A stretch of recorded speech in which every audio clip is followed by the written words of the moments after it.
चलो अब मैं आप लोगों को बताने जा रहा हूँ आवेदन पत्र के बारे में बताने जा रहा हूँ। तो ये मोस्ट आईएमपी आवेदन पत्र है, तो सभी के सभी इसे अच्छे से तैयार कर लेना। और आपको इसे याद करने की ज़रूरत नहीं है, आप इसे बहुत ही आसानी से ऐसी समझ के इस आवेदन पत्र को बना सकते हैं। मैं आपको बनाने के तरीके बता दूंगा जिससे आपको रटना नहीं पड़ेगा। आप आसानी से आवेदन पत्र को पेपर में आप लिख सकते हैं। तो देखो शुरू करते हैं अब। तो शुरू करें। तो यहाँ पे देखो, यहाँ पे लिखा है प्रति लिखा है। प्रति के जगह में आप सेवा भी लिख सकते हो, चाहे आप प्रति भी लिख सकते हो। तो प्रति क्या है, जो आगे जब आप क्लास से आगे बढ़ जाओगे ना, तो वहाँ पे आप सेवा में नहीं लिखोगे, प्रति में लिखोगे। ठीक है, मतलब प्रति बस लिखोगे। इसीलिए यहाँ पे मैंने पहले ही प्रति लिख के आपको बता रहा हूँ। तो आप लोग क्या करना है, यहाँ पे प्रति लिखना। ठीक है, प्रति के बाद क्या लिखना है, प्रचार महोदय। अब देखो पहले ये जान लेते हैं कि ये जो विषय है ये किस विषय पे ये जो लेटर है ये जान लेते हैं। तो यहाँ पे देखो, यहाँ पे है शुल्क। विषय जो लिखा है वो शुल्क मुक्ति के लिए प्रधानाचार्य आवेदन पत्र, मतलब प्राचार्य को पत्र है ये। ठीक है, तो इसके लिए हमें लिखना है। अब इसके टॉपिक क्या रहेगा, तो इसके टॉपिक में आपको लिखना है प्राचार्य महोदय। क्यों प्राचार्य महोदय, क्योंकि ये प्रधान पाठक को लिखने के लिए का है, मतलब प्रधानाचार्य को लिखने का है, प्राचार्य को ही लिखने के लिए का है। तो हम प्राचार्य को संबोधित करेंगे। अब संबोधित कर रहे हैं तो वो प्राचार्य कहाँ का रहेगा, भाई आप जिस स्कूल में पढ़ेंगे उसी स्कूल का रहेगा ना।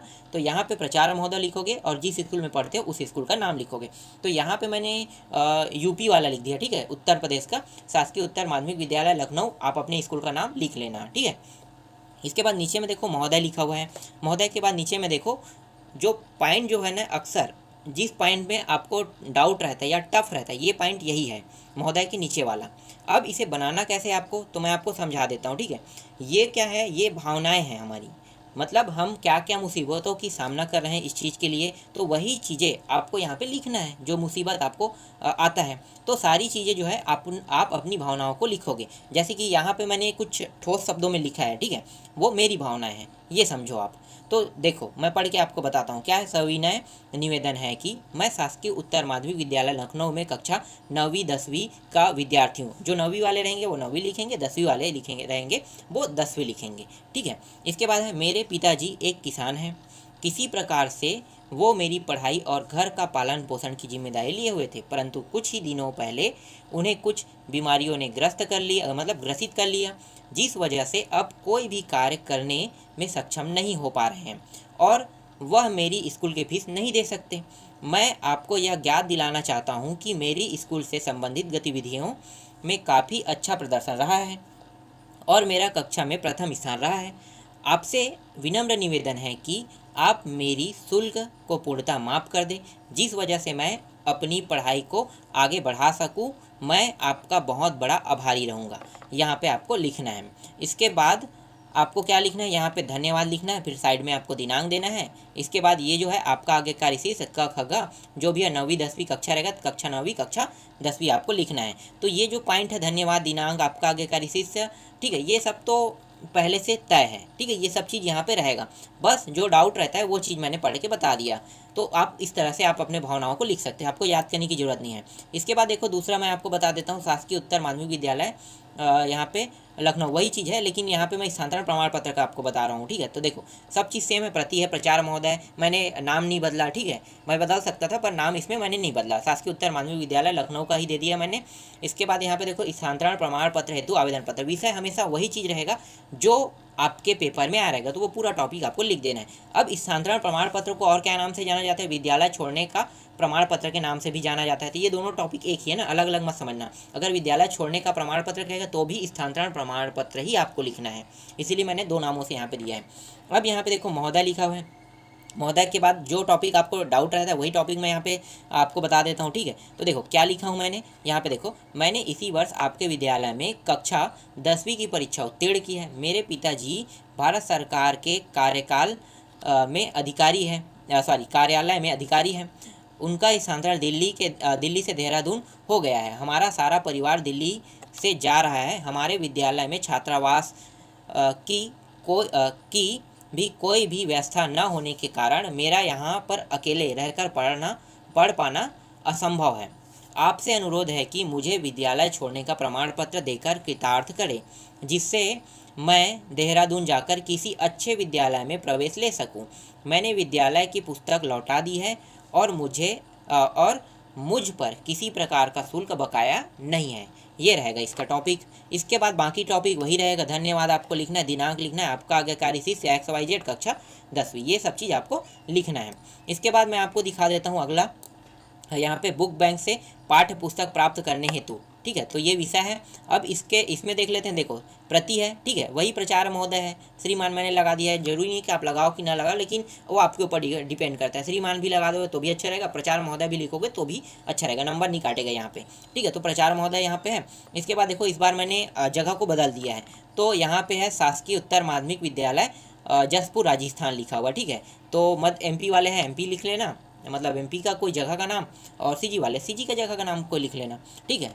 तो यहाँ पे आप देख सकते हो, फिर बुक, यहाँ पे विषय है बुक बैंक से पाठ्य पुस्तक प्राप्त करने हेतु। इसके बाद नीचे में देखो महोदय, अब आगे जो टॉपिक है, जो डाउट होता है वही चीज़ यहाँ पे देख सकते हो। यहाँ पे तो यहाँ पे क्या लिखा है, यहाँ पे लिखा है नम्र निवेदन है कि मैं आपके विद्यालय में कक्षा 10वीं का छात्र हूँ। मेरी आर्थिक स्थिति ठीक नहीं है, मेरे पिताजी का देहांत पिछले साल हो गया है और माता जी छोटा मोटा कार्य करके घर चलाती है। मेरा अन्य कोई सहारा नहीं है। मैंने प्रयत्न करके अपना प्रवेश शुल्क तो जमा करा दिया है, परंतु मैं पाठ्य पुस्तक खरीदने में असमर्थ हूँ। यदि मुझे विद्यालय की बुक बैंक योजना से सभी पाठ्य पुस्तकें उपलब्ध हो जाए तो मेरा अध्ययन नियमित चल सकता है। गत वर्ष में भी आपने मुझे बुक बैंक की सुविधा प्रदान की थी और इस कारण मेरा परीक्षा परिणाम श्रेष्ठ है। प्रार्थना है कि इस वर्ष भी मुझे बुक बैंक से पाठ्य पुस्तकें दिलवा कर अनुग्रहित करें, इसके लिए मैं आपका आभारी रहूँगा, ठीक है। ये टॉपिक आपको लिखना है। इसके बाद यहाँ पे नीचे में देखो धन्यवाद दिया हुआ है, दिनांक दिया हुआ है, आपका आज्ञाकारी शिष्य है, ठीक है, क ख ग 9वीं और 10वीं वही चीज़ है, बाकी कुछ नहीं बदलेगा। बस बदलेगा क्या, मेन टॉपिक जो टॉपिक है सिर्फ वही बस आपको बदलते हुए दिखाई देगा। इसके बाद देखो नेक्स्ट टॉपिक देख लेते हैं। अगला है ध्वनि विस्तारक यंत्रों पर रोक लगाने हेतु प्रार्थना पत्र मैंने लिखा है, तो इसको भी देख सकते हो। तो देखो यहाँ पे क्या, प्रति जिलाधीश महोदय जबलपुर मध्य प्रदेश, ठीक है। इस बार मैंने जबलपुर के नाम से बनाया है, तो मध्य प्रदेश आप लिख सकते हो, तो जिला जबलपुर मध्य प्रदेश का है। इसके बाद यहाँ पे विषय देखो ध्वनि विस्तारक यंत्रों पर रोक लगाने हेतु प्रार्थना पत्र है। अब महोदय, अब जो टॉपिक जो आपको टफ जाता है वो टॉपिक देखो कैसे लिखना है आपको।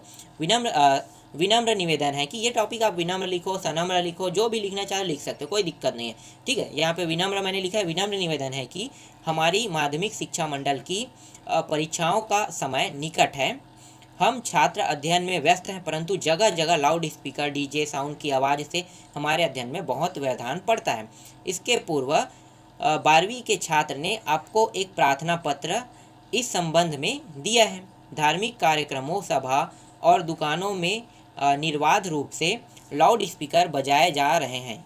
इससे ध्वनि प्रदूषण होता है और हम एकाग्रचित होकर अध्ययन नहीं कर सकते हैं। अतः नगर के हजारों छात्रों के भविष्य को ध्यान में रखते हुए ध्वनि विस्तारक यंत्रों का परीक्षा अवधि में प्रयोग प्रतिबंध लगाने संबंधी आवेदन जारी करें, ठीक है। ये टॉपिक आपको लिखना है। अब यहाँ पे बाकी जो टॉपिक है सेम रहेगा, धन्यवाद, दिनांक, भौदी, ठीक है। भौदी लिख सकते हो, भौदी नहीं लिख के आप आपका सॉरी यहाँ पे सिर्फ भौदी रहेगा, ठीक है। यहाँ पे एक चीज़ मैं आपको बता देता हूँ कि यहाँ पे आप आपका आज्ञाकारी शिष्य नहीं लिखो, क्यों? क्योंकि ये जो लेटर है ये आप अपने स्कूल को नहीं लिखोगे, क्यों? क्योंकि आपके स्कूल ये चीज़ बंद नहीं करवा सकते। या तो आप कलेक्टर को लिखोगे, उसी को हम कहते हैं जिलाधीश भी बोलते हैं, ठीक है। SDM को लिख सकते हो, तो SDM महोदय को भी लिखोगे, तो भी आप यहाँ पे आपका आज्ञाकारी नहीं लिखोगे। मतलब आप अगर अपने स्कूल से बाहर के लोगों को अगर लेटर लिखते हो तो वहाँ पे क्या होगा, भौदी होगा, ठीक है। क्या होगा, भौदी। तो यहाँ पे आपको भौदी लिखना है। इसके बाद यहाँ पे कक्षा 10वीं, फिर सिर्फ इतना ही लिखना है, भौदी कक्षा 10वीं, और आप अपना नाम लिखना है यहाँ पे। तो नाम में XYZ लिख लेना, ठीक है। जो भी हो, आपका अपना नाम लिखने की जरूरत नहीं है, वो लोग वो ले लेते हैं XYZ, ठीक है। तो इस तरह से आपको बनाना है। तो यहाँ पे मैंने 4 आपको बताया है और चारों के तरीके भी मैंने बताया कि कैसे इसे बनाया जा सकता है।